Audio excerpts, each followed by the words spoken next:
Okay, hello. In this video, I'm going to be doing the first task, which is grab password recovery. First, we want to log into a normal account. This is not a sudo account. So if you try to do something like that, tell us this. So it's not a sudo account. We want to run this command. Take note of the text, which is before the on here. So want to copy and paste it somewhere first. After that, we want to shut down. After it shuts down, go into settings, CD DVD.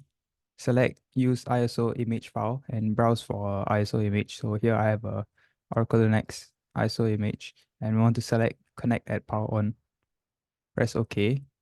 And once we restart, we want to press escape really quickly. We have to be fast with it. Like you can see, I'm gonna be in the boot menu. Now I want to come down to CD ROM drive. Press enter. Go down to troubleshooting. Go down to rescue a Oracle Linux system. Okay, now you want to press 1 to continue. Press enter, and we'll get a shell. So remember the first thing that we took note of. So we want to refer to that and mount to that now. So mount, so what I found for me was dev slash mapper slash ol root followed by slash mnt. Then we want to change the root to this. Now we can use commands like passwd, change the root user's password. Once we're done with that, we want to exit from here and then unmount. We type exit to go reboot into the system. Okay, now we can just log into any account. Just log into a root account directly. The new password we just changed and type in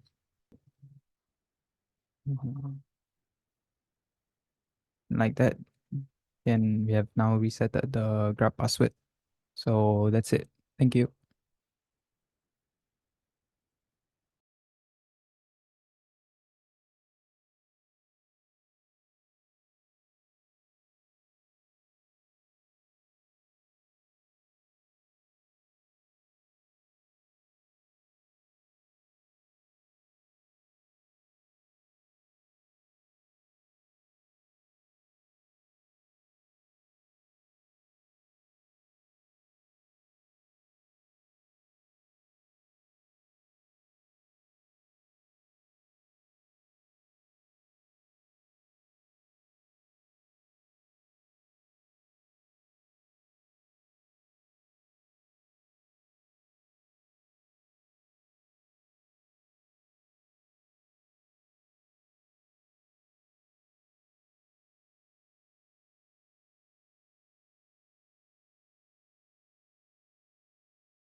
Hello. Uh, okay. So since we have downloaded the Apache server, Apache 2 web server in the previous practical, so we need to remove the web server by doing DNF remove HTTPD. I have removed it, so this is the outcome lah. So after that we need to download this called the new server web server. New web server so that we can do the reverse proxy. Yeah, and enable it. After enable it, you need to check the status. So the status here is active and running. So after doing all this, so we need to configure the firewall rule. So after just typing the command, yeah. After typing in, so we need to go to Firefox to see whether it is running. So after going Firefox, we do HTTPD.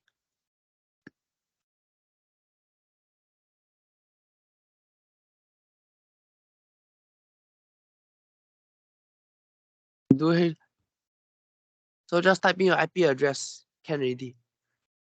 So after typing in your IP address, it will show this thing. Yeah, so this is what we need for the reverse proxy for VSFTPD lah. Yeah, so after this, we're all done. As in the name here, say the thing HTTP and reverse proxy server. So we just need to download this thing. So it's running. So after this, we all done lah. Okay.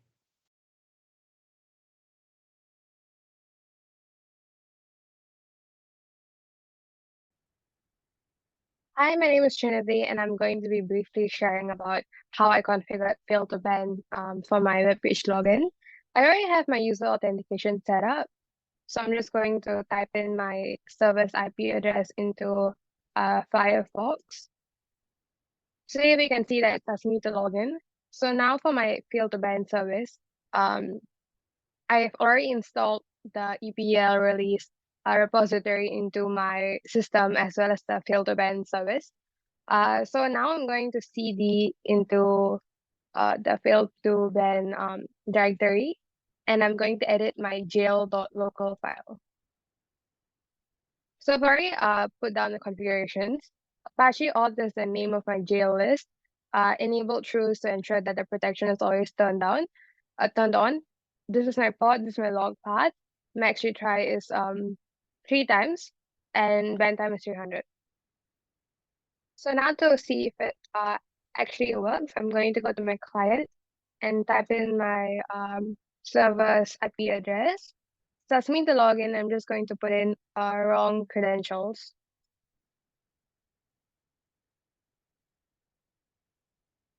And here we can see that it says it's unable to connect and connection was refused. So my failed to ban service actually blocked my client's IP address. To check that, I'm going to type.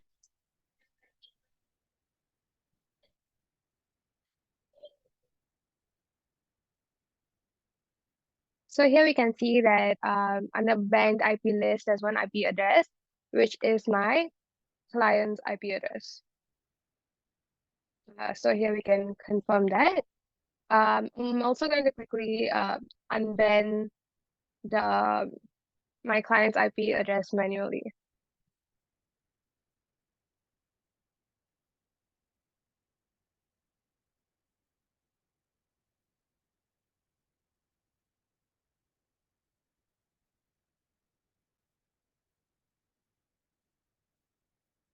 So it has been unbanned, and I'm just going to confirm it by putting the same command again.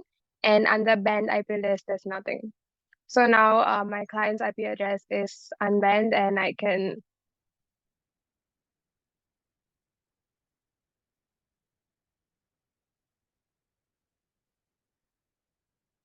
so it's asking me to sign in again. My fail to ban service is working, and that's it for my part. Thank you. Good afternoon, teacher. My name is Jessing, and in this video, I'll be sharing on how to implement personal website for local users. So for our very first step, we have to install the Apache 2 web server, which is yum install HTTPD, and HTTPD is our Apache 2 web server. I've already done so. So after this step, what we'll be doing is to configure the Apache web server so that it enables the user directory. So how do we do that? We go into the configuration file, which is already configured with the best option. So we enter this file to change some of the things inside to enable the user directory, obviously. So what I changed inside is this part, the user directory enabled. It was previously disabled. And I uncommented this part as well. So after we're done, we Ctrl X to exit and save. So after this step, we have to system restart the Apache 2 web server so that it implements all the changes that we've made. So after this, we make a directory. We make a directory under the user home directory. So in this case, my user is Tom. So I created it and created a public HTML under Tom's home directory. So I've already created it. File exists. So I can check in the Tom's home directory that this file actually exists. This directory actually exists, sorry. And next I did these 3 steps. So as to set permission for the for Tom's home and public HTML directory. So these are the 3 permissions that we set. And we can see over here how the permission had changed. And for these two commands is to set the correct Linux context for Apache home directories. So how can we know that if we have a personal website for Tom? So we can go to the web server and key in the VMware server's IP address,